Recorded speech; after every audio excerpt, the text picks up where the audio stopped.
Marilyn Bergeron. February 17, 2008 was a day like any other in Quebec City. Snow blanketed the streets and the air was frigid. But for one family, it was the day their lives were irreparably shattered. On that cold winter morning, Marilyn Bergeron, a 24-year-old woman with a promising future, left her parents' home for what should have been a routine walk. She never returned. This is the story of her baffling disappearance, one that has haunted her family, baffled investigators, and left a trail of chilling clues that only deepened the mystery. Marilyn was the daughter of André Boucher and Michelle Bergeron, born in 1983 in the peaceful boroughs of Quebec City. Alongside her parents and her sister Natalie, she lived a typical life filled with love and laughter. After graduating from college with a degree in media arts and technology, she moved to Montreal, eager to carve out a career in the bustling city. Marilyn worked as a sales assistant in a music store and dabbled in freelance sound editing for local TV stations. Her future seemed bright until it wasn't. 3 years after her move, something changed in Marilyn. The once vibrant, happy young woman began to wither under the weight of an unspoken terror. In early 2008, she called her family, her voice trembling with fear. She told them she no longer felt safe in Montreal and that she needed to come home, but she wouldn't or couldn't say why. On February 10, 2008, Marilyn returned to Quebec City, but the woman who walked through her parents' door was not the same one who had left 3 years earlier. Her family immediately noticed the change. Marilyn was no longer the cheerful daughter they knew. She was distant, withdrawn, and plagued by an unrelenting anxiety. She would spend hours in silence, occasionally breaking down into tears, but never explaining what was tormenting her. When asked if she was afraid of something, she simply replied, "Yes," but that was all she would say. Marilyn's friends were just as bewildered. They too had noticed the drastic shift in her behavior in the months leading up to her return home.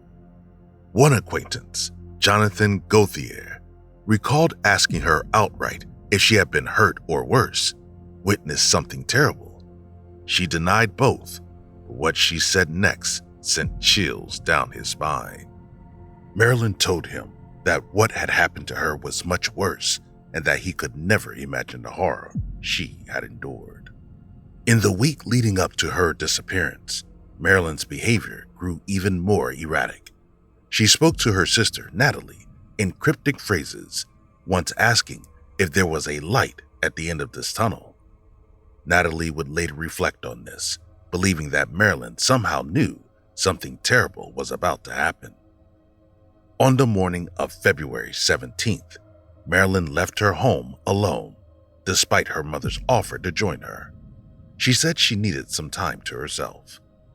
Hours later, at 11:09 a.m., she was caught on CCTV at a nearby bank, attempting to withdraw $60. Her card was declined.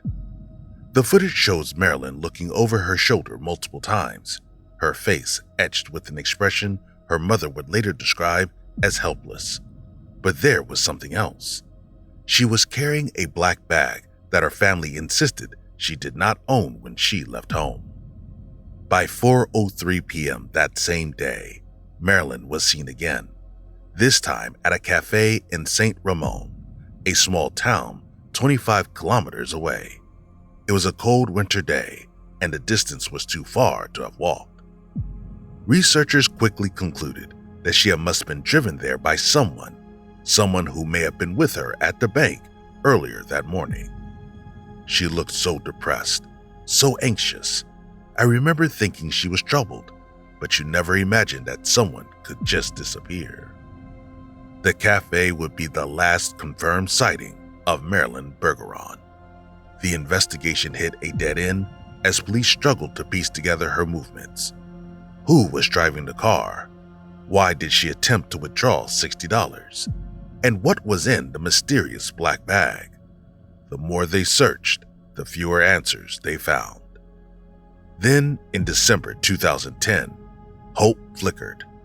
An anonymous caller claimed to have seen Marilyn in Hawkesbury, Ontario, a small town on the Quebec-Ontario border. The caller described seeing her multiple times over the past year, always in the company of a young man. He said she looked under pressure, as if held captive. Police found that this was not an isolated report. In fact, 35 sightings of a woman matching Marilyn's description had been reported in Hawkesbury. Authorities and Marilyn's family launched a full-scale investigation into the sightings. They combed through the town, hoping for a breakthrough. But despite their promising leads, nothing came of it. The sightings, though numerous, led nowhere. It was as if Marilyn had vanished into thin air. Today, more than a decade later, the mystery of Marilyn Bergeron's disappearance remains unsolved. Her family continues to search for answers, increasing the reward for information and working closely with authorities. But the questions linger, gnawing at the edges of this haunting case. What really happened to Marilyn Bergeron? Was she abducted?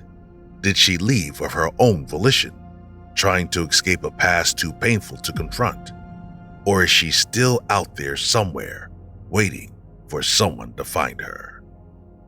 Some mysteries are never meant to be solved, but Marilyn's story is far from forgotten. If you have any information, no matter how small, please contact the Quebec City Police. Her family deserves closure, and Marilyn deserves to be found. If you have any information regarding the disappearance of Marilyn Bergeron, please contact the Quebec City Police. A reward of $30,000 is offered for any leads that result in her discovery.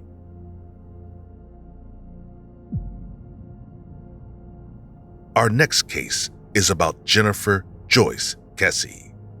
On a seemingly ordinary Tuesday morning in January 2006, Jennifer Kesse, a vibrant and ambitious 24-year-old, vanished without a trace from her home in Orlando, Florida. Jennifer was last seen the night before, after returning from a vacation, and her sudden disappearance has become one of the most perplexing and haunting mysteries in recent history. With no signs of a struggle and only a few scattered clues left behind, the case has baffled investigators and left her family in a heart-wrenching limbo. The most chilling aspect, the last known image related to Jennifer's disappearance, comes from a grainy surveillance video of an unidentified figure casually walking away after abandoning her car, leaving behind nothing but questions. What happened to Jennifer Kesse, and how could someone vanish so completely in the middle of a bustling city? Jennifer Kesse was born on May 20th, 1981 in Orlando, Florida, to parents Drew and Joyce Kesse. She grew up in a loving, close-knit family, along with her younger brother, Logan. From an early age, Jennifer displayed a vibrant personality, a strong work ethic, and an unyielding determination to succeed. Her parents instilled in her the values of hard work, kindness, and resilience, which Jennifer carried with her throughout her life. Jennifer attended Vivian Gaither High School in Tampa, Florida, where she was a standout student. She was involved in numerous extracurricular activities, including cheerleading, and was known for her leadership skills and ability to connect with others. Her natural charisma and warm personality made her popular among her peers, and she formed close friendships that lasted well into her adulthood. After graduating from high school in 1999, Jennifer moved to Orlando to attend the University of Central Florida, where she majored in finance. This marked a significant step in her life, as she transitioned from living at home to being an independent young woman. At UCF, Jennifer excelled, academically demonstrating a natural aptitude for finance and business. She was driven and disciplined, maintaining high grades while enjoying and active social life. Upon graduating from UCF in 2003, Jennifer quickly secured a job as a financial analyst with Central Florida Investments Timeshare Company in Ocoee, Florida. Jennifer's role at CFI was a perfect fit for her skills and ambitions, and she quickly made a name for herself within the company. Even for her professionalism, attention to detail, and dedication to her work, Jennifer was on a path to a successful career. She was well liked by her colleagues, who admired her work ethic and her friendly, approachable demeanor. By 2006, Jennifer was living independently in her condominium at the Mosaic at Millenia, a recently developed gated community in Orlando. The condo represented a significant milestone in Jennifer's life, an achievement that symbolized her success, independence, and a bright future ahead of her. She took great pride in her home, decorating it to reflect her personality and creating a space where she could unwind after a busy day. Jennifer had recently returned from a romantic vacation in St. Croix with her boyfriend Rob Allen, with whom she had been in a committed relationship for over a year. The couple, despite living in different cities, Jennifer in Orlando and Rob in Fort Lauderdale, maintained a strong long-distance relationship. They were deeply in love, regularly talking on the phone, visiting each other on weekends, and making plans for their future together. However, as with any relationship, there were challenges. The distance between them sometimes caused stress, and Jennifer had expressed concerns to her friends and family about some of the maintenance workers at her condominium complex. She mentioned feeling uncomfortable with the way some of them would stare at her, especially when she was alone. Despite these concerns, Jennifer continued with her life, focusing on her career and her relationship with Rob. On Monday, January 23, 2006, Jennifer returned to work after her vacation in St. Croix. She was eager to catch up on tasks that had piled up in her absence and get back to her routine. That evening, she spoke with her parents on the phone, as she did almost every day. During their conversation, Jennifer mentioned that she was tired but happy after her trip. She also spoke with Rob on the phone around 10 p.m., discussing their plans for the upcoming weekend. The conversation ended on a positive note, with the couple exchanging their usual goodnights and expressions of love. The next morning, Tuesday, January 24, 2006, began like any other day. Jennifer was expected at work by 8 a.m., but when she failed to arrive, her absence was immediately noticed. Jennifer was known for her punctuality and professionalism, so it was highly unusual for her not to show up without notifying someone.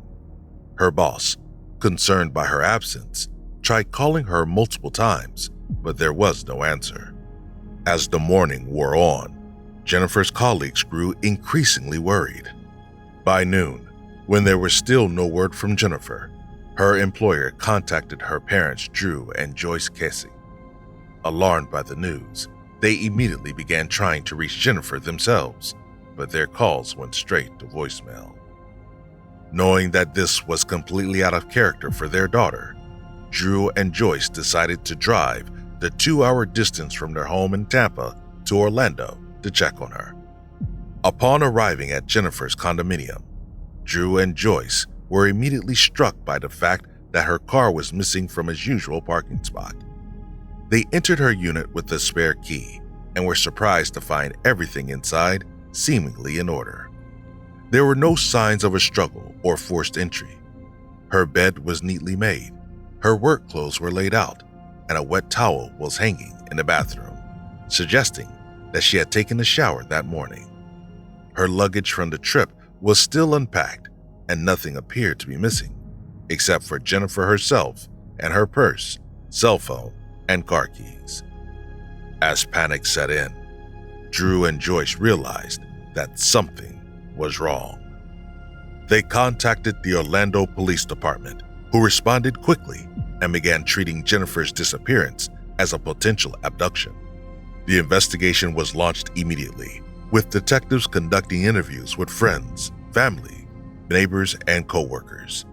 They canvassed the area around Jennifer's condominium, and searched for any clues that might lead to her whereabouts. A critical piece of evidence emerged the following day, January 25th, when Jennifer's black 2004 Chevy Malibu was found abandoned in the parking lot of the Huntington on the Green apartment complex about a mile from her home. The car had been left there sometime between noon on January 24th and 8 a.m. on January 25th. This discovery was both a breakthrough and a new source of anxiety for the investigators and Jennifer's family. The police immediately secured the vehicle and began processing it for evidence. Inside the car, they found a few items, including a DVD player and a pair of shoes, but nothing that provided any clear leads. The car appeared to be in good condition, with no signs of a struggle or forced entry. However, the most significant find came from the surveillance cameras at the apartment complex where the car was discovered. Surveillance footage captured a person of interest parking Jennifer's car at the complex around noon on January 24th, the day she disappeared. The footage showed a figure dressed in white, casually walking away from the vehicle. The person's face was obscured by a gatepost in each frame, making identification impossible. Despite extensive analysis by law enforcement, the FBI, and private investigators, the person in the footage has never been identified, and their involvement in Jennifer's disappearance remains a critical, unanswered question. With no solid leads, the investigation focused on the possibility that Jennifer had been abducted by someone she knew or by a stranger who had been watching her.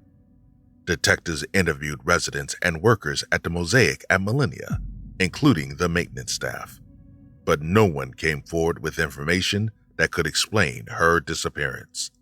The area around Jennifer's condo was searched extensively, but no significant evidence was found. As the investigation continued through the following weeks and months, detectives delved into Jennifer's personal life, examining her relationships and recent activities. Rob Allen, who was in Fort Lauderdale at the time of Jennifer's disappearance, was interviewed and quickly ruled out as a suspect, as he had a solid alibi and was devastated by her disappearance. Despite the tireless efforts of law enforcement, Jennifer's case began to grow cold as the months passed with no new leads. Her family and friends, however, refused to give up hope.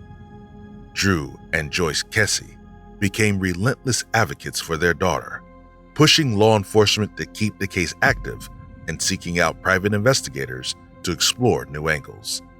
They appeared on national television programs to raise awareness about Jennifer's disappearance, hoping that someone, somewhere, might have information that could lead to a breakthrough.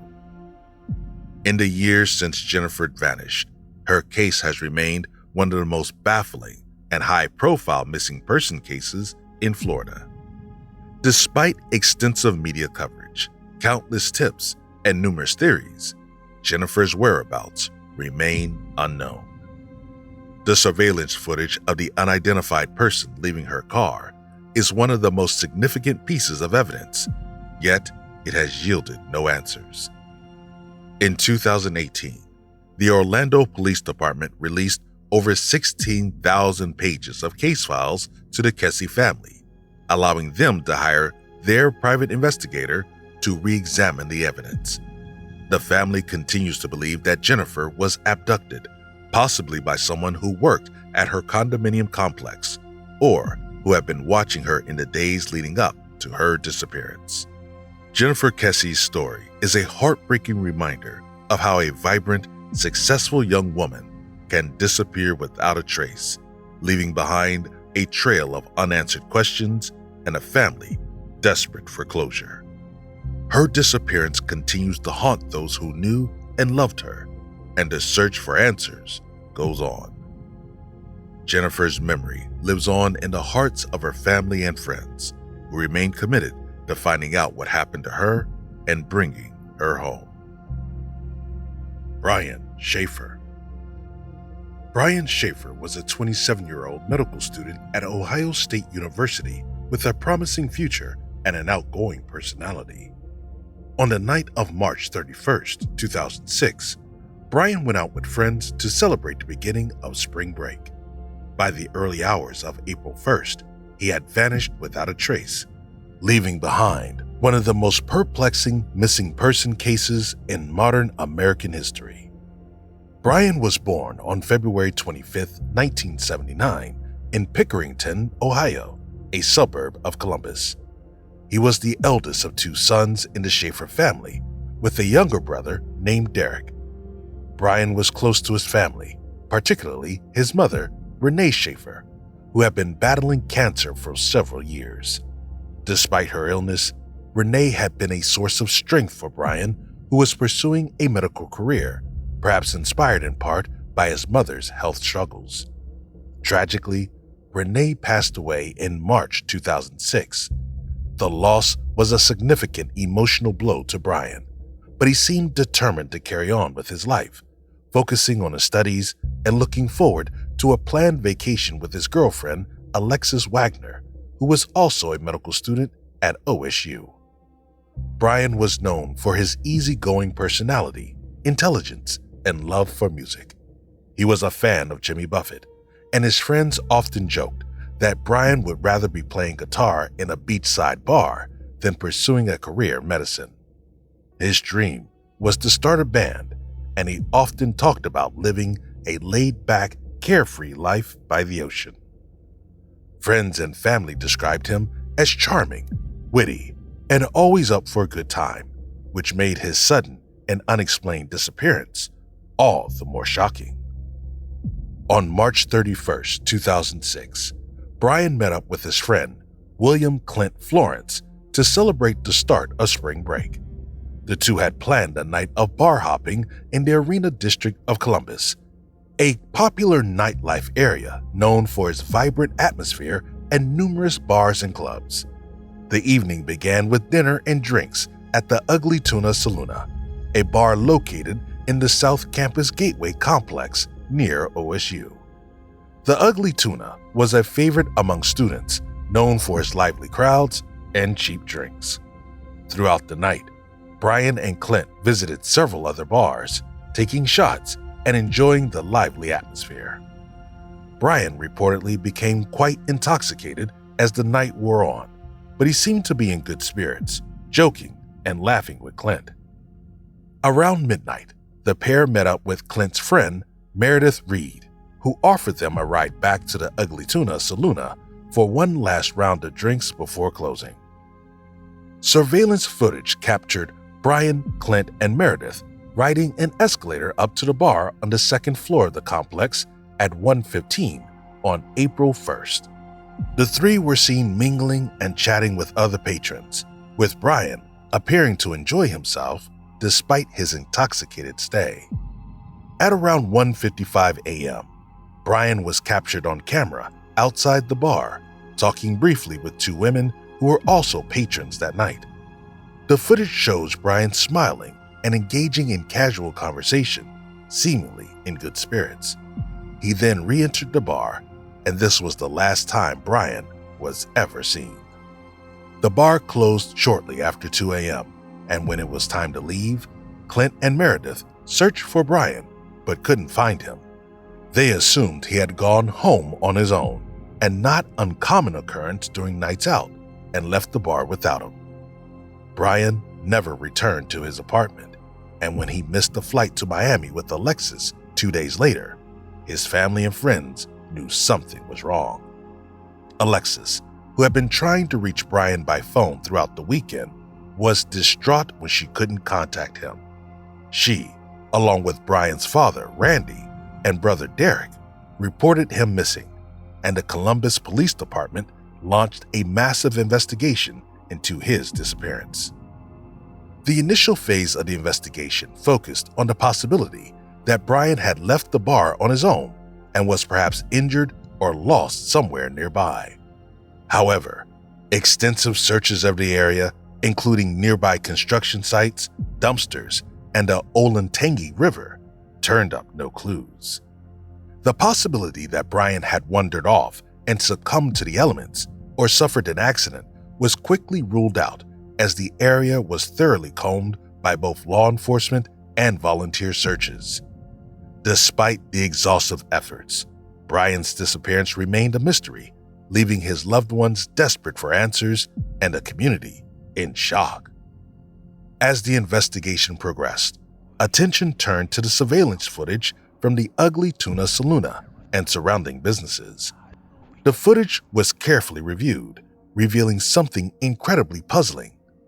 Every person who entered and exited the bar that night was accounted for, except Brian. The footage clearly showed him re-entering the bar at 1:55 a.m., but there was no footage of him leaving, leading to wild speculation that he might have found a way out that wasn't covered by the cameras. However, all exits were either heavily monitored or led to areas that had been thoroughly searched. The police interviewed everyone who had been at the bar that night, including Clint and Meredith. Clint, who had been one of Brian's closest friends, cooperated with the investigation but refused to take a polygraph test, which fueled rumors and suspicions. Some speculated that Clint knew more than he was letting on, though there was no concrete evidence to suggest his involvement in Brian's disappearance.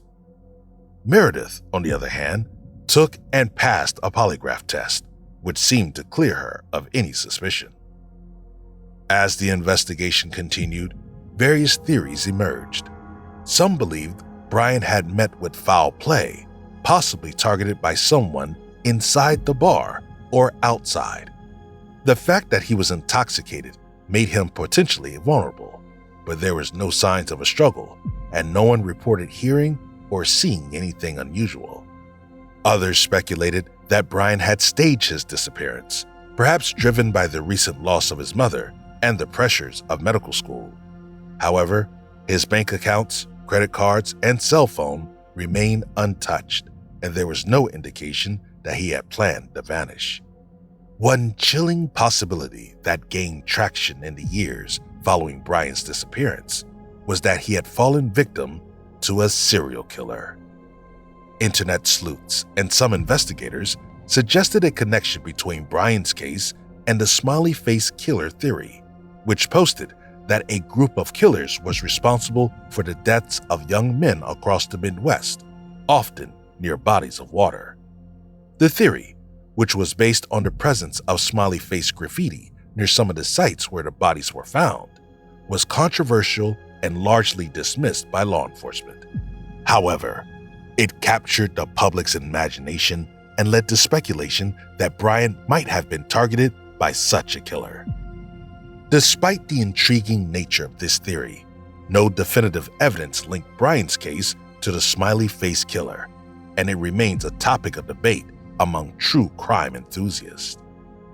As days turned into weeks and weeks into months, the hope of finding Brian alive dwindled. His family, particularly his father Randy and brother Derek, were devastated by his disappearance. Randy Shaffer became a tireless advocate for finding his son, working closely with the police and even hiring private investigators to explore leads that the police might not have had the resources to pursue. Tragically, Randy was killed in a freak accident in September 2008 when a tree limb fell on him during a windstorm. His death was a devastating blow to the family, already reeling from the loss of Brian, and marked the end of one of the most vocal and determined efforts to find him. Alexis Wagner, Brian's girlfriend, was heartbroken by his disappearance. The two had been planning a future together, and she called his cell phone every night for months, hoping against hope that he would answer. On one occasion, months after his disappearance, the call rang several times before going to voicemail, which gave her a brief glimmer of hope. However, the phone company explained that this was likely due to a glitch in the system, not evidence that Brian was alive. Despite the heartbreak, Alexis remained supportive of the Shaffer family and continued to hold out hope that Brian would one day be found. Brian Shaffer's name and face remained etched in the public consciousness, and his case is frequently discussed on true crime forums, podcasts, and television shows. The mystery of his disappearance, combined with the eerie surveillance footage that shows him seemingly vanishing into thin air, has kept the case in the spotlight for nearly 2 decades. Despite the passage of time, the case has never gone cold. The Columbus Police Department continues to receive tips and leads, though none have led to a breakthrough. Over the years, several theories about what happened to Brian Shaffer have emerged. Some believe that Brian, overwhelmed by grief and the pressures of medical school, decided to start a new life. This theory suggests that he planned his disappearance meticulously, perhaps with the help of someone close to him, and has been living under an assumed identity ever since. However, this theory seems unlikely, given that he left behind everything, including his loved ones and all his possessions, and there has been no credible evidence to suggest that he is alive and well somewhere. Another theory is that Brian was murdered, either inside the bar or after leaving through an exit not covered by cameras. The lack of evidence, such as a body or personal belongings, make this theory difficult to prove. Some have speculated that he may have been the victim of an accidental death that was subsequently covered up, possibly by someone who panicked and disposed of his body in a way that ensured it would never be found. However, this theory is also challenging to substantiate, given the thoroughness of the searches and the lack of any physical evidence. Some suggest that Brian may have accidentally fallen or been injured in a way that concealed his body, perhaps at a construction site or in the Olentangy River. Yet extensive searches have yielded no signs of him, and this theory doesn't fully explain how he could have vanished without being captured on camera leaving the bar. The next case is about Stephen Koecher. In the quiet, sun-soaked streets of Henderson, Nevada, a seemingly ordinary December afternoon in 2009 turned into a chilling mystery that remains unsolved to this day. Stephen Koecher, a kind-hearted and deeply religious 30-year-old, was captured on surveillance cameras calmly walking away from his parked car in an upscale neighborhood. Dressed in his usual white dress shirt and dark pants, Stephen appeared purposeful, as if he knew exactly where he was going. But after that moment, he simply vanished, leaving behind his car, his cell phone, and a trail of unanswered questions. Stephen Koecher was born on November 1, 1979, in Amarillo, Texas, a city known for its wide open spaces and strong community ties.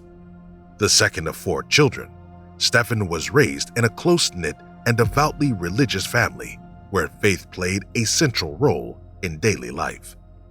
Growing up in the Church of Jesus Christ of Latter-day Saints, Stephen was known for his kindness, his strong moral compass, and his unwavering commitment to his faith. He was the type of person who always had a smile on his face and a kind word for everyone he met. As a child, Stephen was active in his church and in the Boy Scouts, where he earned the prestigious rank of Eagle Scout. His achievements in scouting were a testament to his dedication, leadership, and determination, qualities that would define him throughout his life. Stephen was also a bright student, well liked by his teachers and peers at Amarillo High School, where he graduated in 1998.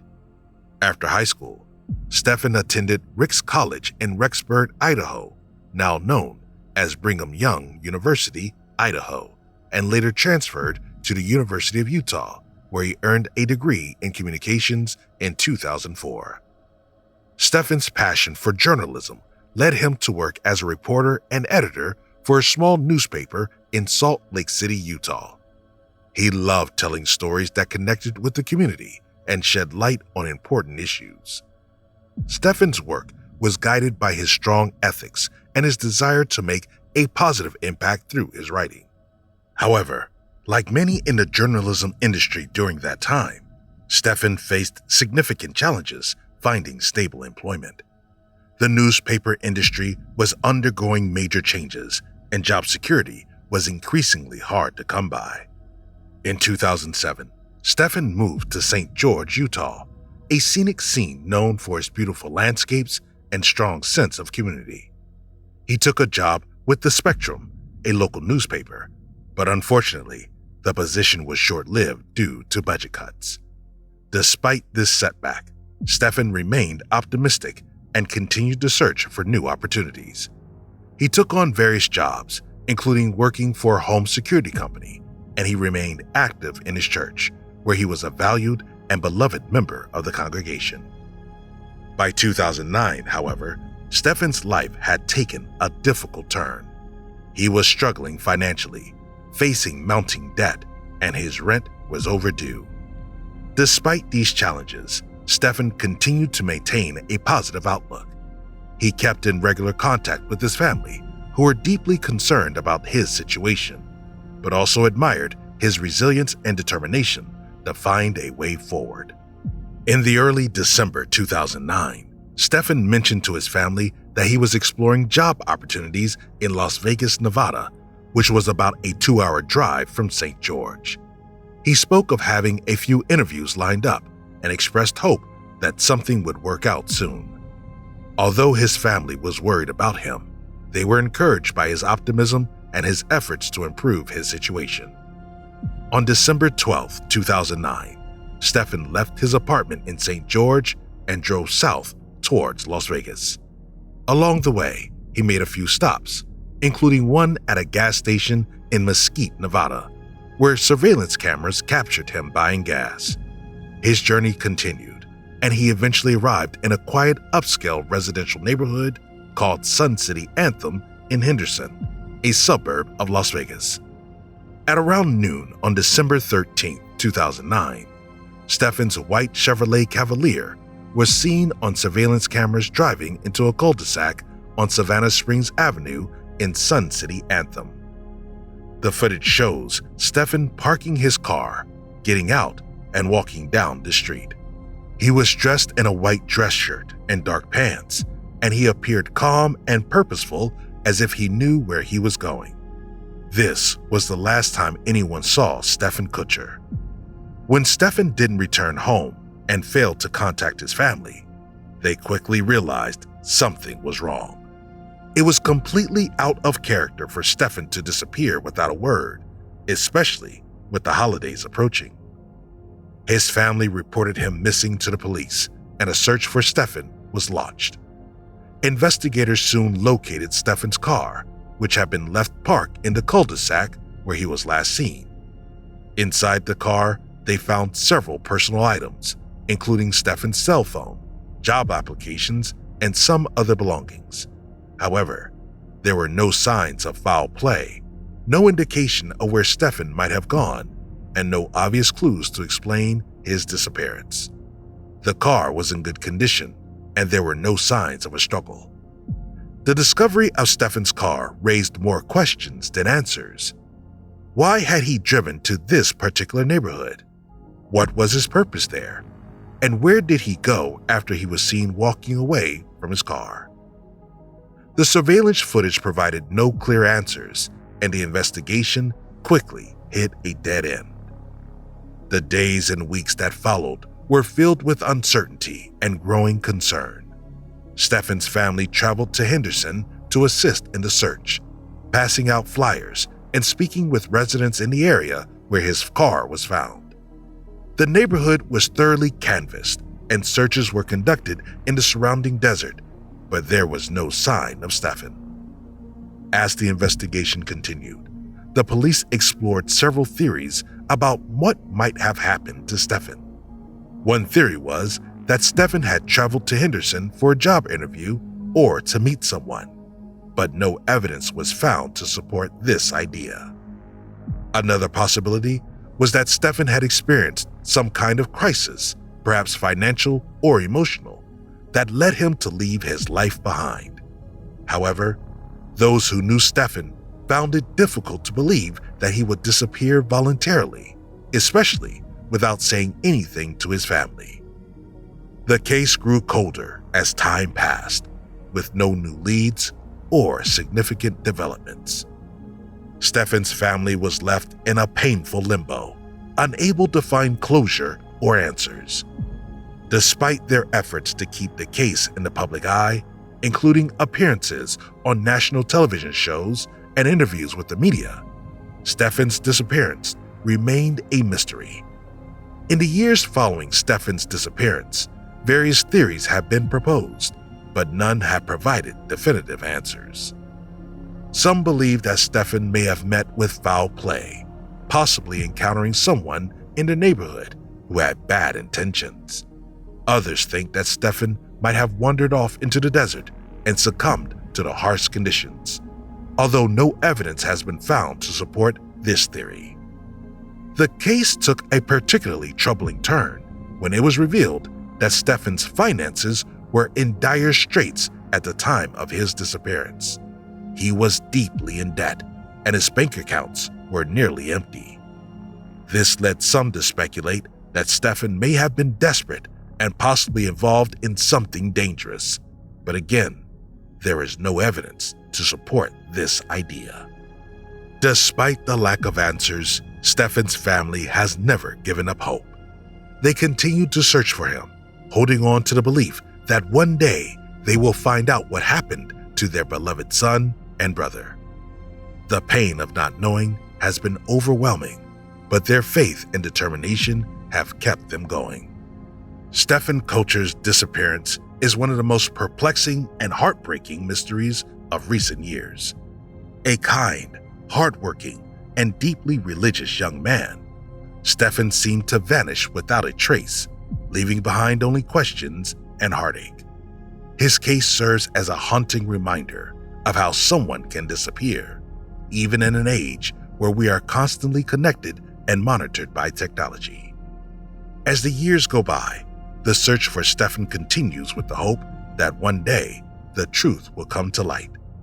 His family, friends, and those who have followed his story hold on to the hope that Stephen will be found and that they will finally have the answers they so desperately seek.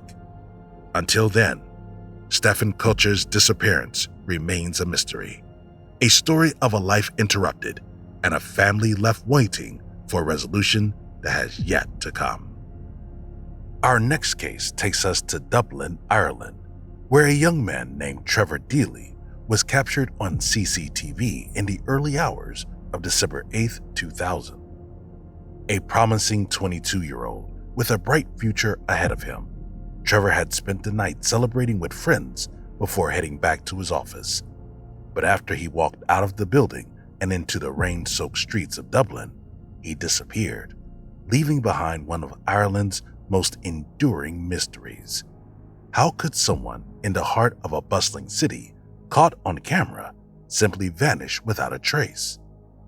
Trevor Deely was born on August 14, 1978, in Naas County, Kildare, Ireland. The youngest of 4 children, Trevor grew up in a warm, loving family. His parents, Frank and Ann Deely, provided a nurturing environment where family values and strong bonds were emphasized. Trevor was known as a happy kid, always surrounded by the love and attention of his siblings. His childhood was marked by the usual adventures and mischief that comes with growing up in a small town. But what set Trevor apart was his kind-hearted nature and his genuine ability to connect with people. He was the kind of boy who could make friends easily, and this trait stayed with him as he grew older. As Trevor progressed through school during the 1980s, he demonstrated a natural aptitude for learning. He was a bright student, but more importantly, he was well liked by his peers and teachers alike. His easygoing personality, combined with his strong sense of empathy, made him a natural leader among his friends. Trevor had an innate curiosity about the world, and this curiosity fueled his desire to explore new things and meet new people. Whether it was helping a classmate with their homework or organizing a game of football after school, Trevor was always in the thick of things, his infectious enthusiasm drawing others to him. By the time he reached his teenage years in the early 1990s, Trevor had developed a keen interest in technology. He was fascinated by computers and how they worked, spending countless hours learning everything he could about them. This passion for technology would later shape his career path, but at the time, it was just another way for Trevor to engage with the world around him. This move was both exciting and challenging. Trevor was leaving behind the comfort and familiarity of his hometown to start a new chapter in a bustling city. But true to his nature, he adapted quickly. Dublin offered Trevor new experiences, and he embraced the city's vibrant culture and lively social scene. He soon became accustomed to the fast-paced life of the capital, finding a balance between his studies and his social life. Trevor's college years, spanning from 1996 to 1999, were a time of growth and discovery. While he excelled academically, it was his social connections that truly defined this part of his life. He formed lasting friendships, many of which would remain important to him throughout his life. Trevor was not just focused on his studies, he was also enjoying the independence that came with living in a city like Dublin. He explored the city's many pubs and clubs, often spending evenings out with friends, enjoying the music and the company. After college, Trevor secured a job in 1999 at Bank of Ireland Asset Management as an IT technician. This job was a perfect fit for him, combining his love for technology with his natural problem-solving abilities. Trevor was responsible for maintaining the bank's computer systems, ensuring that everything ran smoothly. His colleagues quickly grew to appreciate his expertise and his willingness to help with any technical issues. But more than that, they valued Trevor's friendly demeanor and his ability to make the workplace a more pleasant environment. He wasn't just a coworker, he was a friend to many. Trevor's life in Dublin seemed to be falling perfectly into place by the year 2000. He had a job he enjoyed, a close-knit group of friends, and a family who supported him. He was thriving, balancing his professional responsibilities with an active social life. But beneath the surface of this seemingly perfect life, there were the usual stresses and pressures that came with young adulthood. Trevor was navigating the challenges of his career, managing his finances, and contemplating his future, much like any other young man in his 20s. Yet, he handled it all with his characteristic optimism and calm demeanor. Trevor, along with a few others, decided to continue the celebration at Buck Whaley's nightclub on Lower Lisson Street. Buck Whaley's was a popular spot known for its lively atmosphere and late-night revelry. Trevor and his friends arrived around midnight, and the party continued in full swing. The club was packed, the music was loud, and everyone was having a great time. Trevor, as usual, was at the center of it all, enjoying the music and the company of his friends. The night wore on, and as the clock approached 2:30 a.m. on December 8, 2000, Trevor decided it was time to call it a night. He said his goodbyes and left the club, stepping out into the cold, wet streets of Dublin. As he made his way through the city, the rain poured down, but Trevor seemed unfazed. He walked towards his workplace on Wilton Terrace, a route he knew well. It was a quiet night, with the streets mostly deserted, and Trevor was alone with his thoughts as he made his way through the city. His destination was his office, where he planned to pick up an umbrella he had left behind earlier in the day. It was a practical decision, but one that would later become a critical detail in the investigation that followed. That morning, when Trevor didn't show up for work on December 8, 2000, it didn't immediately raise alarm bells. After all, it was the morning after a big Christmas party, and it wasn't unusual for someone to take a day off to recover. His colleagues assumed Trevor had decided to take it easy, perhaps nursing a hangover or catching up on sleep. But when Monday, December 11th came around and Trevor still hadn't appeared, concern began to grow. Trevor was not the type to miss work without letting someone know, and his absence was out of character. His friends and family became increasingly worried, and after several unsuccessful attempts to reach him, they reported him missing to the police. The police quickly launched an investigation into Trevor's disappearance. They began by tracing his movements on the night he was last seen. Friends and colleagues were interviewed, and a timeline of events was established. Trevor had left Buck Whaley's around 2:30 a.m. and had been heading towards his workplace. Beyond that, there were no witnesses, no signs of a struggle, and no obvious clues as to what might have happened to him. The investigation hit a wall early on, with the lack of evidence making it difficult to determine the next steps. The mystery deepened as the days turned into weeks. The police scoured the area, searching for any trace of Trevor, but came up empty-handed. They checked hospitals, questioned anyone who might have seen him, and appealed to the public for information. But despite their efforts, there were no significant leads. It was as if Trevor had vanished into thin air. His family was devastated, their worry growing with each passing day. The uncertainty of not knowing what had happened to Trevor was unbearable. As part of their investigation, the police reviewed CCTV footage from various locations along Trevor's route home. This footage would later become one of the few pieces of evidence in the case. In the footage, Trevor was seen entering his office building at 3:05 a.m. What was unsettling, however, was the presence of an unidentified man outside the gate. The man appeared to be waiting there, and although their interaction seemed brief and casual, it raised questions. Who was this man, and why was he there at that time of night? After spending some time in the office where he checked his emails and chatted briefly with the night security guard, Trevor left the building at 3:25 a.m. This was the last confirmed sighting of him. The CCTV footage captured Trevor walking along Haddington Road, heading in the direction of his apartment. But after that, he disappeared from view, and no further footage provided any clues about what might have happened next. The identity of the man outside the office remained a mystery.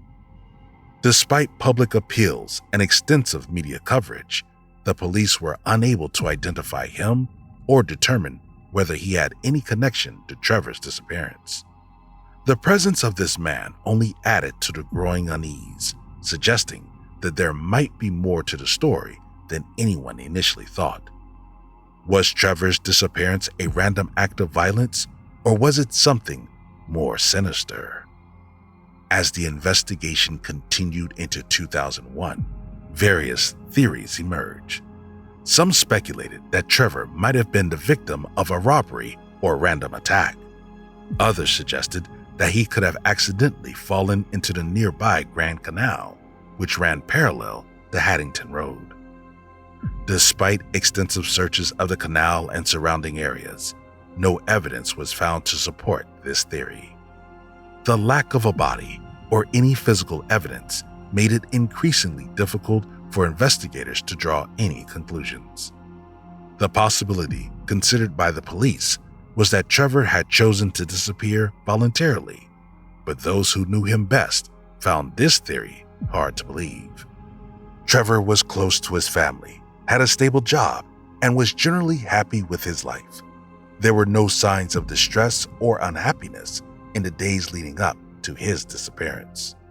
Moreover, there had been no activity on his bank accounts, and there was no indication that he had planned to leave his life behind. The idea that Trevor would simply walk away from everything and everyone he cared about seemed implausible. As the years passed, Trevor's disappearance remained unsolved, becoming one of Ireland's most perplexing missing person cases. His family, refusing to give up hope, continued to search for answers, organizing vigils and working closely with the police to keep the investigation active. Their determination to find out what happened to Trevor never wavered, driven by a deep love for their son and brother. In 2017, the case took a new turn when the police released enhanced CCTV footage from the night of Trevor's disappearance. This footage revealed that the unidentified man seen outside Trevor's workplace had followed him as he walked away from the office. The revelation added a new layer of mystery to the case, suggesting that this man might have had a more significant role in Trevor's disappearance than previously thought. Despite renewed public interest and fresh appeals for information, the man's identity remains unknown and no further leads have emerged. Trevor Deely's story is one of a young man who vanished without a trace, leaving behind a legacy of unanswered questions and enduring heartbreak for his family. His disappearance is a poignant reminder of the fragility of life and the deep impact that unresolved mysteries can have on those left behind. As the search for the truth continues, Trevor's memory lives on in the hearts of those who knew him, a symbol of hope and a testament to the enduring power of love and determination. Missy Bevers. Missy Bevers had a pretty quiet life. She was 45 with 3 kids, living in the peaceful city of Red Oak in Texas. While her children went to school, the woman worked as a fitness coach at the Midlothian's Creekside Church of Christ. Those who knew her loved her devotion towards her job and her cheerful nature. She was described as an active community member and had no enemies in her community. Known to be an early bird, Missy arrived at the church on the 18th of April 2016 by 4 a.m. Her classes were usually scheduled this early so she could work with students who had other jobs. But by the time her students arrived at the church by 5 a.m., something was out of place. Missy was found bleeding, and she wasn't responding to her name. Fortunately for the 45-year-old, she still had life in her when her students arrived. But after calling 911 and the paramedics arrived, Missy Bevers gave up the ghost, dying with the truth of whatever happened that morning. By the time she was found, Missy Bevers had suffered an injury to the head while also showing puncture wounds on her chest. Immediately, the police began an investigation into her mysterious murder. As soon as investigations began, the police officer faced a shocking challenge. After checking the church's CCTV cameras, they discovered footage of a person dressed in a full riot gear with the word police clearly etched on it. In addition to this, the person wore a helmet, gloves, shin guards, and carried a hammer. This individual in the footage checked from room to room as if looking for a person. Then, out of patience, the masked figure breaks down the door with the hammer. After carefully analyzing the footage, the investigators were able to determine 3 things. The killer was between 5'2" and 5'8". He or she had feet that pointed outwards. And finally, the suspect walked with a limp. But a very important question remained unanswered. Is the suspect a man or a woman? Making progress, the police discovered glass from broken windows scattered around the floor of the building. These pieces, despite largely unhelpful, helped the investigators to map out the movement of the suspect in the church. They also discovered that the back door to the church had been left open, which in turn explained how he or she gained entry. Using the back door to understand motive, the investigators guessed that this was a robbery gone wrong. But after robberies, things are bound to go missing. In the case of Missy Bevers, nothing was missing from the church and from the victim. Despite the wounds and evident struggle, the woman still had her wedding ring on. As earlier mentioned, Missy lived in a quiet community, and the police officers weren't used to dealing with murder cases, so they decided to seek help. First, they released the footage from the church cameras and asked that the public observe the gait of the suspect and send in helpful tips.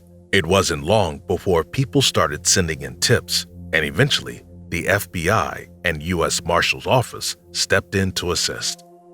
To further understand the motive behind her murder, the police subpoenaed Missy's phone and discovered the victim's intimate and flirtatious conversations on LinkedIn. Nothing about the messages seemed helpful until the investigators found a bunch of cryptic and creepy messages from a certain man Missy was chatting with. Due to the strange nature of this message, the police believed that Missy had spoken with her killer, probably days or hours before he or she killed her. For security and investigation reasons, the police kept the names of the people on LinkedIn classified, only available to officers working on the case. Missy wasn't one to shy away from social media. She had tons of pictures and videos explaining her upcoming boot camps. The night before she was killed, the fitness coach told her followers and friends that come rain, come shine, the class would hold regardless. Perhaps this was a premonition of her own death, or a simple marketing tactic. It is impossible to ever find the truth about that. Also, Missy's public social media accounts made it easy to track her movements, and police believe that the killer surely checked her accounts before he attacked. It wasn't long before her husband, Brandon, became a prime suspect in the case. But he had a solid alibi that proved he was somewhere else the morning Missy was murdered. His alibi checked out, and this caused the police to ask him if he knew anyone who would want to kill his wife. As expected, he said Missy didn't like trouble, so it was hard to imagine that she had gotten in trouble with dangerous people. Brandon claimed his marriage was a happy one, adding that he and Missy used to have the best time. But this was a blatant lie. It wasn't hard to see that the relationship was plagued with constant fights, financial issues, lack of trust, and infidelity. To make things even more complicated, the investigators found out that Missy Bevers was a licensed gun owner. But for some twisted reason, on the day of her murder, she decided to leave it in the car. After Brandon was let off the hook, the attention of the investigators turned towards somebody else, Brandon's father, Randy. Just 4 days after the murder of Missy, Randy had driven into town and given a dry cleaner the cloth of a woman soiled in blood. Randy was invited by the police, but the man was confident in his innocence. He explained that the blood-stained shirt was from a dogfight and had nothing to do with Missy. But there were strong evidences against Randy. First, he walked with a limp, just like the person in the video, and he shared a similar body physique with the victim. However, just like his son, Randy had a strong alibi. At the time of the murder, he was in California, according to his alibi. Again, the alibi proved to be true, and Randy was allowed to walk freely. But this didn't explain the blood-stained shirt. To leave no stones unturned, the police decided to investigate the supposed dogfight and blood. Brandon's sister and Randy's daughter, Christy, confirmed the words of her father. There had been a dogfight, she said, and after test results came back, it was confirmed that this was actually the blood of a dog. But the public needed something to believe, and Randy was the scapegoat. A few weeks after the back and forth with Brandon's family, the police decided to check the security footage from the area. Everything seems normal until a Nissan Altima comes into view. The car goes round and round a car park right before the murder. To aid investigation, the police asked that the owner of the car comes forward, with the belief that this person might have seen something interesting. But, as expected, nobody came forward, and the police were never able to find the owner of the vehicle. Unfortunately, the police kept hitting brick walls, pursuing leads that led to nothing. Slowly, the case became a month old, then a year old, then years passed since the death of Missy Bevers, and there appeared to be no end in sight. Then in 2019, the police received an anonymous tip regarding a former Lancaster police officer who everyone knew as Bobby. Full name, Bobby Wayne Henry. Bobby used to be a tactical officer, and he admitted that he still had his riot gear, even though he can barely fit in it anymore. Fortunately, There was a connection between Missy and Bobby, the former police officer, who now worked as a licensed security guard, had been at the victim's funeral and even attended Mass at the church where Missy worked. Way back in 1996, Bobby was suspended from the police force after he was found guilty in a case of sexual assault. Several things aside the riot gear gave Bobby away.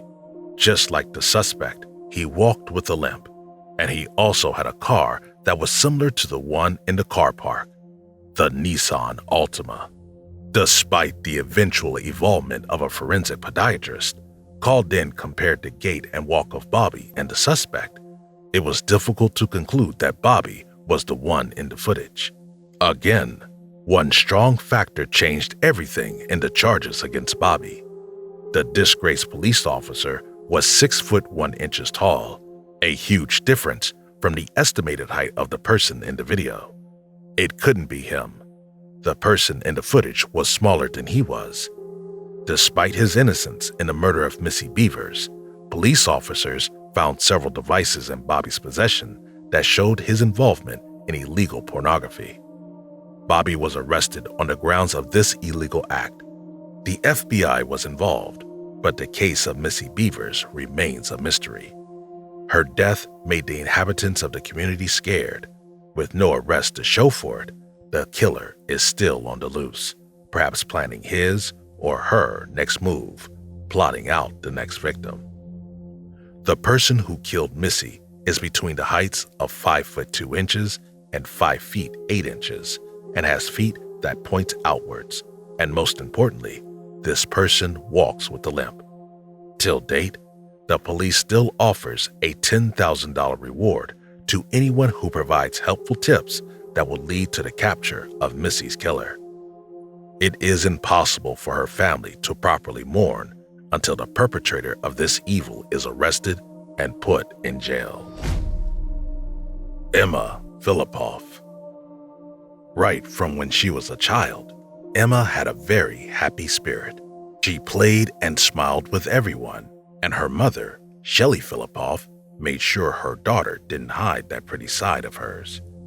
Just like most other children, Emma grew up with her family in the small town of Perth, Ontario, which was located right outside Ottawa. Her mother worked as a teacher, while her father, James Fillipoff, worked as an artist. She also had 2 brothers, one older, one younger, named Matthew and Alexander, and then an older sister, Erica. Everyone who knew Emma spoke of how free-spirited she was, while a few others talked about her photography skills and her love for long walks. Similarly, her friends had the same thing to say, and they described as a lover of life, an intensely loyal young woman, one with a brilliant sense of humor. To document her own life, Emma kept a journal, some of which her mother has kept to this day. Emma and her brother, Alexander, shared a close relationship. Even though she loved her mother, Shelley described their relationship as guarded, and this was due to the fact that Shelley constantly disciplined Emma for her behavior. Immensely in love with independence, Emma moved to Victoria in 2011. Before she moved, she had lived in Campbell River, which also involved an intensive cooking program. She moved back and forth between Perth and the West Coast before finally settling in Victoria. When asked why, Emma explained she was drawn to the city, but she never said why. Now in Victoria, Emma moved from spot to spot, hanging in friends' apartments, staying in boats, and on one occasion, sleeping in a tree. To survive, she took on several jobs, including a coffee shop who had to let her go after a while. Right before she disappeared, Emma worked at the Red Fish Blue Fish, a popular spot in downtown Victoria. Emma had an exciting life, one that attracted several types of people. Even her closest friends had concerns, but these concerns weren't enough to get anybody worried.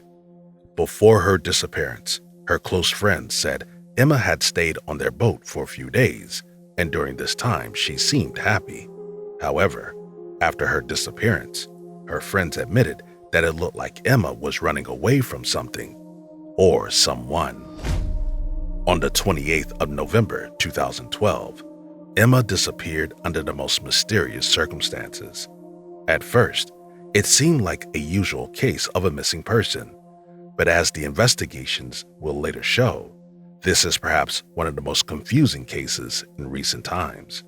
As soon as the investigations began, security footage showed Emma entering and leaving a building in downtown Victoria.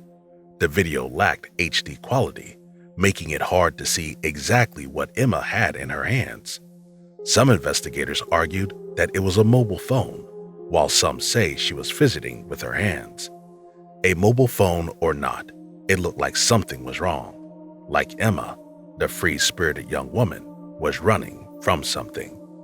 But what? Or more accurately, who? The next day, Emma called a tow truck company and asked that she needed to pick up her Mazda MPV van to Victoria. However, in the tow truck, Emma told the driver that she was going to surprise her family by moving back fully to Ontario. After 2 days, Emma called her mother by midnight, crying profusely, pleading that she wanted to come back home. Despite her mother asking, she refused to say what had made her so upset. Finally, Emma convinced her mother to book a flight to Victoria to pick her up, only for her to call back the next day, saying she could figure things out on her own.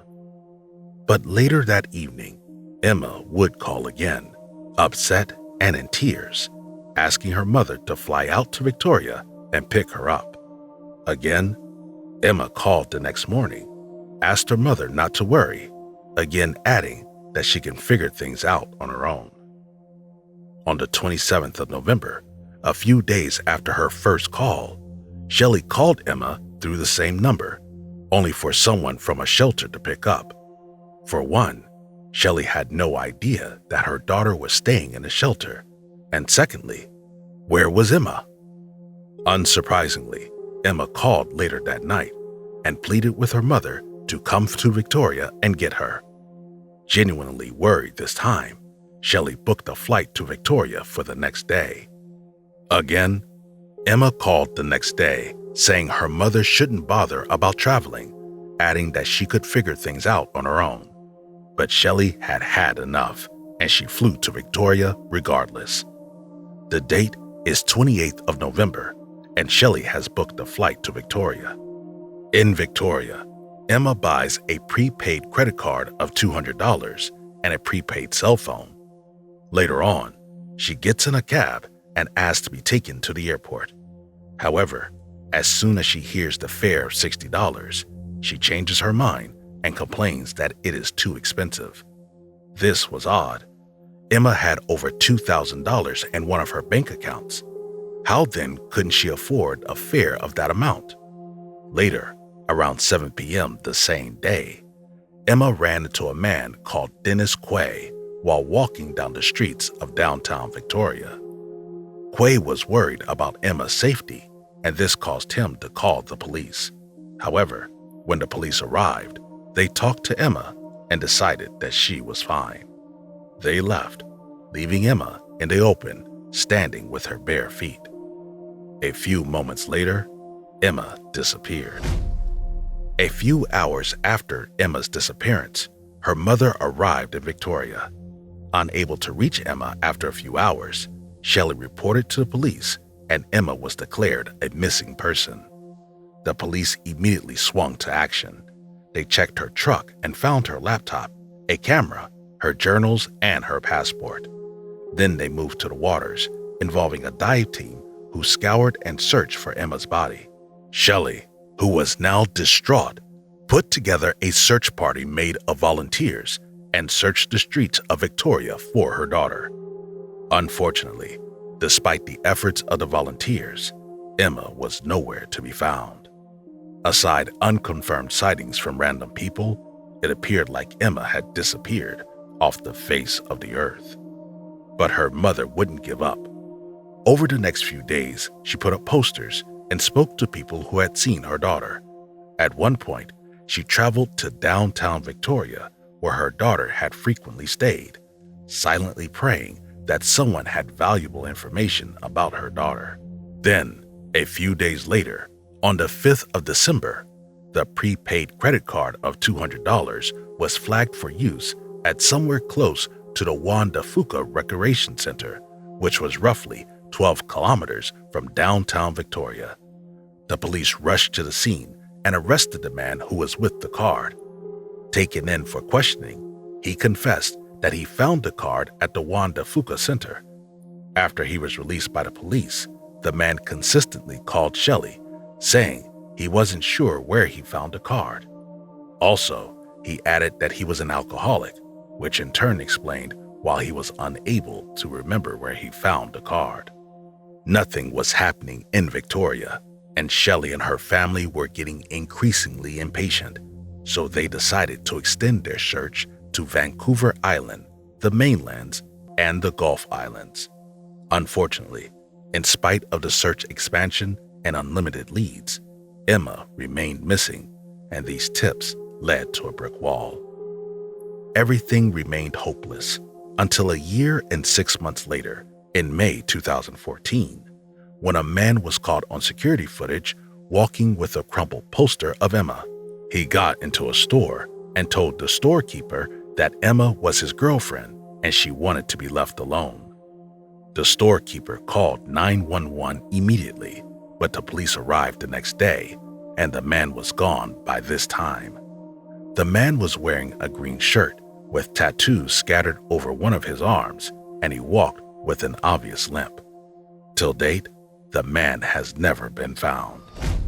Years passed until the search turned cold in the police archives. As expected, Emma's case became a popular subject in pop culture, appearing in magazines, articles, and podcasts.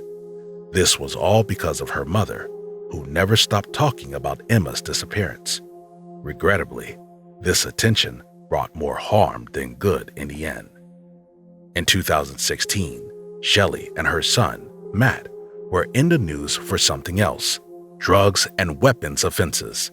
Eventually, these charges were withdrawn against Shelley after police found proof that she had no idea that her son was keeping cocaine and weapons in her house. This caused serious backlash from the public, unfortunately putting the story of Emma in the background. Till date, Emma remains missing. Nobody knows if she is alive or dead, making her disappearance even more mysterious after 9 years. Rebecca Coriam. March 21, 2011 began like a pretty normal day for Rebecca Coriam. She worked on a cruise ship and called her parents to inform them that she would give them a call the next day. However, the next day, Coriam didn't call her parents, nor did she return for work. In fact, her co-workers mentioned that they hadn't seen her the previous evening. This was unlike her. Her friends explained that they always knew about her whereabouts, even when she didn't outrightly inform them. But something about this time felt different, and it was only a few hours before their fears would be confirmed. Officially declared missing, the authorities began an extensive search for Coriam. On the evening of March 21, 2011, Coriam joined the cruise ship on which she worked. The ship left the shores of Los Angeles, bound for the waters of Puerto Vallarta, Mexico. At exactly 5:45 a.m. the next morning, the surveillance cameras caught Coriam making a phone call in the crew lounge. At the time of the call, Coriam appeared to be upset. She was visibly shaken as she held the phone to her ears. To make things even stranger, Coriam was wearing men's clothes in the surveillance footage. Unfortunately, this was the last time anyone would see Coriam alive. The young woman was not seen on the ship anymore. After an extensive and fruitless search, the company involved the United States Coast Guard and Mexican Navy. But despite the input of these experts, the whereabouts of Coriam, whether dead or alive, remained a mystery. For lack of any other sane explanation regarding her disappearance, the captain of the ship suggested that Coriam had been on Deck 5 when she was thrown into the sea by a rogue wave. But there were several things wrong with this theory. For starters, it would have taken a wave 100 feet high to reach Coriam at Deck 5. Secondly, the Mexican Navy and American Coast Guard didn't find her body in the surrounding areas. In addition, there had been no reports about a storm that heavy. Then how could it be that a wave of 100 feet had thrown her off? However, one of Coriam's sandals was found on Deck 5, suggesting that this was the last place she had been. Later investigations would reveal that the sandal didn't in fact belong to Coriam. It wasn't the correct size, and her friends mentioned that it wasn't the sort of sandal that she would wear. After a few months of investigations, another theory emerged. Perhaps Rebecca Coriam had taken her own life. To further understand this, Tracy Medley, Coriam's colleague and former lover, mentioned that the young woman still struggled with mental illnesses after being assaulted as a teenager. Unknown to those that even knew her closely, Medley revealed that Coriam self-medicated with cocaine. Additionally, the former lover said that Coriam wasn't on the best terms with her family, who still hadn't accepted the fact that she was homosexual. Before Coriam disappeared, there were reports that she had been drinking the night before. Medley said that she was in bad shape due to a mental breakdown and refused to go to her room. She cried, screamed, punched herself in the face, and even threw herself against the walls of the ship. When they finally succeeded in getting her back to her room, Coriam admitted that she felt like a failure because she was too cowardly to jump off the ship. Later on, investigators would point accusing fingers at Medley, all thanks to her vivid memory of Coriam's last days. However, there was no proof to tie Medley to the case, and the lady in question said she would never do anything to hurt Coriam. Today, Medley still believes that Coriam killed herself because she had tried in the past, but her family refuses to believe that this is the truth, still maintaining that someone, somewhere knows the truth about the events of Coriam's disappearance. The case remains unsolved. Mitrice Richardson. Mitrice Richardson was born to Mitrice Sutton and Michael Richardson in 1985 in Covina, California. Unfortunately, Mitrice grew up without her father, Michael, after her parents' divorce while she was little. Her mother remarried a certain Larry Sutton, who she ended up calling her father. Her biological father, Michael, had been in prison for a brief stint while Mitrice was still very young. However, as soon as he became a free man, he nurtured a relationship with his daughter, a relationship that would improve as Mitrice got older. Mitrice was a model child, smart, beautiful, and well-mannered. In 2008, she graduated from college, California State University, with a degree in psychology. All thanks to her brilliant results, she decided to pursue a graduate program. But before she started, she began an internship with Rhonda Hampton, a close family friend who worked as a clinical psychologist. During the period of this internship, Mitrice lived in South LA with her great-grandmother, Mildred Hughes. To raise funds for her graduate program, Mitrice worked at night as a go-go dancer in a nightclub and also competed in beauty pageants. But in 2009, things started to fall apart in Mitrice's seemingly perfect life. First, she broke off ties with her girlfriend, Tessa Moon, who she had been dating for 2 years. Then her mental condition, bipolar disorder, got incredibly worse, so bad that she began sending the strangest things to her mother, Lettice.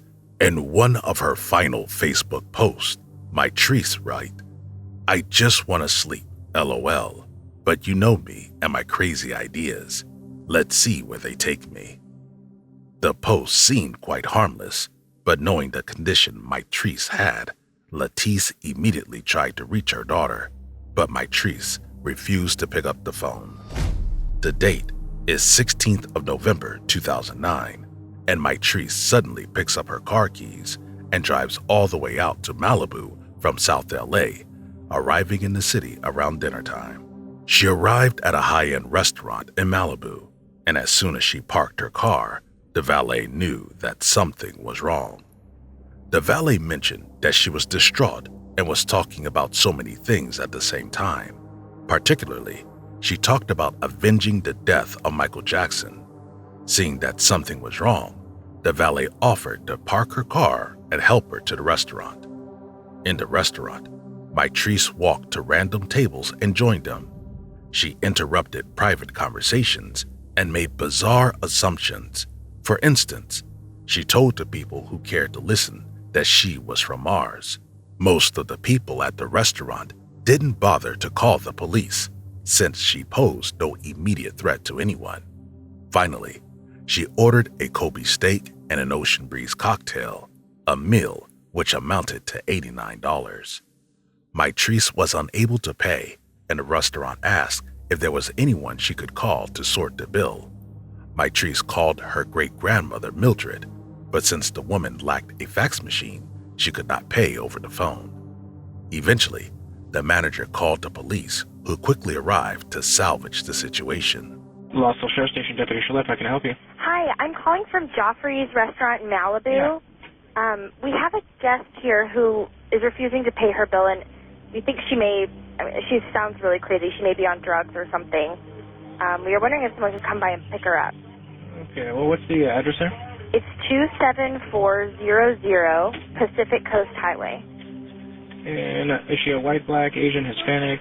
She's a young black girl. She's probably in her 20s. Okay, what's she wearing? She's wearing a black T-shirt and I think blue jeans. Is she with anybody else? No, it's just her. But this was where things took the turn for the worse.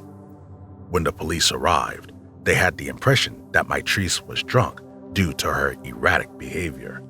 But after using a breathalyzer on her, they realized that she was as sober as a judge. Still, the police arrested her on grounds of defrauding an innkeeper and marijuana possession, even though what they found in her car was barely an ounce. At the station, Mitrice's car was impounded alongside all her personal belongings. At around 11 p.m., she was booked at the station, and there she made 4 phone calls to her great-grandmother. But later that morning, her great-grandmother would say that she never received any calls from Mitrice, and the phone company also had no record of the calls. Also, the police had no record of this call because of a faulty recording equipment.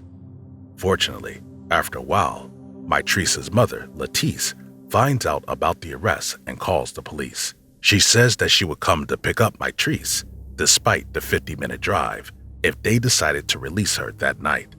However, if they planned on keeping her till the morning, Letice arranged to come get her then.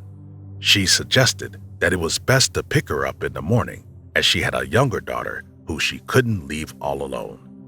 Just as she was about to drop the call, Letice joked with the deputy saying, "I would hate to wake up to a morning report. Girl lost somewhere and her head chopped off." I am calling. I'm a little frazzled right now. I understand my daughter is being brought into the station. Mitrice Richardson. Have they made it to the station yet? And she's been booked. Okay, do you know where she's coming from? It's some restaurant out in Malibu, and I didn't even think to get the name. The manager's name is... The only place we have somebody that's in custody that they just announced on the radio that they're coming up is from Joffrey's in Pacific Coast Highway. It's the only female that's being brought up to the station as we speak. They actually just put it on the radio right before you called. Okay. I'm her mother. Oh, okay. And are you guys going to book her and then release her on her own recognizance tonight? Because it's dark, she doesn't have a car, and I don't want her wandering out. I'm totally just taken aback because this is so out of character for her. Yeah. And you'll see when she comes in, she's well-spoken. I think the only way I will come and get her tonight is if you guys are going to release her tonight. Yeah. If she's going to be held in custody for some type of arraignment tomorrow, then I will wait until tomorrow. She definitely has no place, she's not from that area, and I would hate to wake up to a morning report. Girl lost somewhere with her head chopped off, so I guess I would have to come and get her. Oh, my God. Yeah, we're in Agoura Hills. The only thing is, at least in the station here, she will be separated, so nobody's going to be with her. So at least that's, the plus thing, so you don't have to worry about her safety. Yeah. No, I feel safe with her being in custody. It's being released, but I'm worried about it. It's crazy out here. All right. Well, then I will more than likely call and touch bases with you guys a little bit later. And she'll call you as soon as she comes in, too. Of course, the deputy laughed it off and assured Mitrice that they wouldn't release Mitrice until the morning. Around 12:30 a.m., assured of her daughter's safety, Mitrice bids the deputy good night and ends the call. However, just 5 minutes after Mitrice went off the phone, Mitrice was released from the custody of the police. The officers told her that she could wait in the lobby and wait for her mother. But at this point, Mitrice's manic episode had intensified, which impaired her thinking. Minutes later, as a later footage would show, Mitrice was released as she could be seen leaving the police station. Stuck in the middle of nowhere without a jacket, a mobile phone, or a purse, Mitrice began walking into the night. It is believed that she was headed towards the Santa Monica Mountains, but this marked the last time anyone would see or hear from her. At around 5:30 a.m. the next day, Mitrice called the station to ask about her daughter, but her shock knew no bounds when she was informed that her daughter had been released earlier. Shaken, confused, and angry, Mitrice asked that the deputies file a missing persons report, but the officers argued Mitrice has not been missing for over 24 hours, making it impossible to file a report. A few hours later, a man named Bill Smith called the police to report a woman who had been wandering his backyard around 6:30 a.m. And we just had a strange woman walking through the backyard here. It's a fairly large property, and she was sitting on the steps right on the back of the house here. This is kind of a circular driveway, and the gates were closed, so we don't know where this woman came from. And you said the cross was Wood Bluff? Yeah, that's right. There's a horse trail, hiking trail access through here, but we've never had this kind of thing happen before. What'd she look like? White, black, Hispanic? A tall, slim black woman with afro hair. How tall? Well, she was sitting down, stretched out on the wooden steps in the back of the house. Hard to tell, but she looked like she might have been medium to slightly tall, with a big afro hair, very skinny. And I think she was wearing maybe jeans or tight pants with a T-shirt. You've never seen her there before? No, never. Nobody ever does that. I mean, the people hike on the trail all the time. The trail goes through our property, but we leave it open on purpose because it's kind of a nice thing for horses and people. And you said she's laying across she was laying across the steps, or? She was sitting kind of sprawled out on these wooden steps in the back of the house, right against the back of the house. She's since got up and left? She's since gone, yeah. She's been gone about 5 minutes now, but as we thought it over, we thought maybe a little drive-by wouldn't be a bad idea. And what direction was she last seen headed? Never saw her. Once she left, she just disappeared. I moved from one window to another. I said to her, I hollered down, "Are you all right?" And she said, "I'm just resting," or something like that. But she's certainly gone out of her way to get that close to the house, because the hiking trail is not that close. It's on the ridge. All right, well, since we go ahead and check the area for her. Appreciate that very much. Not a problem, sir. Thank you. Bye. Smith described her as a slim black woman with afro hair. The man asked if she was okay, and she responded saying she was just taking a rest. However, by the time Smith confirmed that she was harmless and stepped outside to investigate, Mitrice had disappeared into the mountains located behind his home. After this report, the police began an investigation into the case. They began with Mitrice's car, which was still in their custody, and found her diary. In there, they discovered that she probably hadn't slept in 5 days, a factor which could have contributed heavily to her manic behavior. While this happened, her mother didn't stop calling the sheriff's department, trying her best to file a missing persons report as quickly as possible. Eventually, when the report was filed, the case was transferred to the Los Angeles Police Department. The sheriff explained that they had better resources to tackle the case, but what he failed to mention was the fact that the LAPD is 1 hour away from the spot where Mitrice actually disappeared. Before the search began, the family was told that an intensive search party, one including helicopters, search dogs, and hundreds of agents, would investigate Mitrice's disappearance. However, When the day for the search arrived, only 4 deputies were delegated to the neighborhood. Not only did the search start 3 days after Mitrice's disappearance, but it ended on the same day before it even got dark. Seeing that they could barely rely on the authorities, the family decided to take matters into their own hands. They made and distributed flyers, made posters, and organized volunteer search parties to find Mitrice. Seeing that this could instigate a bad reputation for his office, the sheriff reignited the search efforts for Mitrice, but at this time, the family had already lost faith in the police. Frustrated with the police and increasingly worried about the state of his daughter, Michael Richardson called the mayor of Malibu and explained everything about Mitrice's disappearance to him. Immediately, the mayor, Andy Stern, announced a $15,000 reward for anyone who could provide useful information, and it was at this time that a real search began for Mitrice. The search involved over 336 trained searchers, alongside trained search dogs and helicopters, all focused on the important mission of finding Mitrice alive. Unfortunately, the search showed no signs of positivity, but this didn't dissuade her father, who believed that his daughter was out there, somewhere, waiting for him to find her. Later on, Mitrice's family would discover that the police deputies had suddenly lost a tape that could potentially tilt the direction of the investigation. When the pressure from the family and the public reached an all-time high, the footage of Mitrice leaving the station was released, which in turn showed that the police had released her, despite her mother's pleas to keep her till morning. This information, Letice will later file a case against the Los Angeles County for negligence. On the 9th of August 2010, the discovery that everyone had been dreading finally became a reality. After more than 11 months of intense searching, the remains of a woman was discovered by park rangers who were investigating the growth of illegal marijuana in the mountainous terrains of the Dark Canyon. On August 13th, 4 days after the initial discovery, it was reported that the remains found belonged to none other than Mitrice Richardson. Eventually, the family made it to the scene of Mitrice's death and set up a memorial there. Also, the family was awarded a total of $900,000 for wrongful death due to negligence. However, the family still want to know who murdered their beautiful daughter and would not stop until the killer is brought to book. Today, the case is still open and being investigated. Lars Mittank. This last case is quite a complicated one.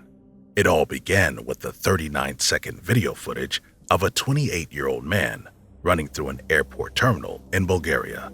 The man, a tourist, was dressed in a yellow t-shirt, and as soon as he reached the fence, he jumped over it and ran into the forest. Who was this man, and why was his 39-second footage so important? The name of the man was Lars Mittank, and he was a tourist from Germany. The story of Lars Mittank is filled with questions, or more accurately, unanswered questions, many of which revolves around this particular night. The questions were simple.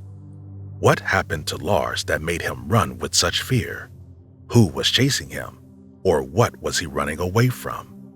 What was he running towards? But more importantly, what happened in the days that led to his mysterious disappearance? In July 2014, Lars and his friend took a flight from Itzhol in northern Germany to the Bulgarian seaside resort. Both men were on holidays, and this was supposed to be their big attempt at having fun. It seemed like a pretty normal vacation until one night when Lars got into a fight in a McDonald's restaurant. The fight began while everyone was watching a football match. Banter flew from one end to another, as is typical during a football match. But all hell let loose after an argument, and Lars was unfortunate to be a part of it. During this scuffle, Lars was punched in the back of the head, causing him to get separated from his friends, while also suffering a perforated eardrum and potential concussion. Lars immediately went to a doctor who prescribed an antibiotic, and further warned him not to board a plane. He explained that the noise from the plane will only make his ear condition worse. Naturally, this meant he had to stay in Bulgaria for a brief period while his friends took the flight back home. Later on, his friends would mention that Lars was full of life when they parted ways and had not appeared like something was wrong. As soon as they left, Lars checked into a one-star hotel called Hotel Koecher, which was just a few minutes away from the airport. This made sense, considering he was going to be out of the country in a few days. Then, just a few hours after, Lars's mother received a phone call from her son in Bulgaria. Lars sounded scared, and he told his mother that he was being followed by dangerous people who wanted to kill. Just as he was about to end the call, he asked her to cancel all his bank cards. A few minutes later, Lars texted his mother, asking her to check the antibiotics that the doctor had prescribed. Subsequent CCTV footage would also show that Lars was acting different, running up and down the hotel foyer, checking outside the window every minute, and even hiding in the lift. Then, at around 1 a.m., Lars left the hotel and returned a few hours later. Nobody ever found out where he went during that time. On the 8th of July 2014, Lars, now fit to be on a plane, took a taxi to the airport and called his mother to inform her of his progress. However, as soon as an airport doctor began examining him, Lars became erratic again. He also became distrustful of the drug the doctor prescribed him. Then suddenly, as soon as a construction worker came into the room, Lars began pleading with the doctor. He said, crying, "I don't want to die here. I have to get out of here." As if pushed by a thought, he stood up, leaving his wallet, cell phone, and bags, and ran out the door. He ran across the airport terminal, climbed over a fence, and was never seen again. Till this day, the disappearance remains a total mystery, except for the endless theories on the internet. But we still do not know why he had run away, or what or who he was afraid of that made him abandon all of his personal belongings.